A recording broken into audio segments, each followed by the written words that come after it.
இப்போ வந்து நம்ம ஒரு செவுத்துல சார்ந்து நல்ல வசதியோட உட்காந்துக்கலாம், ஒரு காத்து தான் தெரியுது. ஆனா அந்த செவுறு வந்து நம்மளால சாய்ச்சாலும் எப்படி இருக்கும்? அது மாதிரி நாம் தான் ஒன்றுமே நம்ம பகையை தேடிக்கிறோம் கண்டு இறைவனுக்கும் நமக்கு விரோதமே கிடையாது. இறைவன் நம்ம சண்டை போட்டுக்கிறோம், இவர் பணக்காரா இருக்காரு, இவர் ஏழ்பாட்டுறாரு, அவர் பிடிக்கிறாரு. அப்போ அந்த அறிவு கொண்டு தான் நம்ம வளர்ச்சிக்கிறோம். வந்து நம்ம குடும்ப வளர்ச்சிங்களோ அறிவு ஆன்மீகம்னு சொன்னா சாந்த உணர்வு, சாந்தமாக கோபம் குடிக்கிறது. அந்த கோபப்படுற குடும்பம் குடினா அந்த குடும்பம் அதிகமான கோபம் புரியாவே நம்ம வச்சு கணவன் பண்ணிடும்.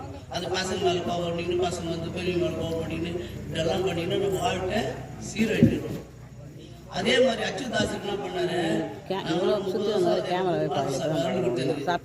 பெற்று உணராது பேதை முற்றும்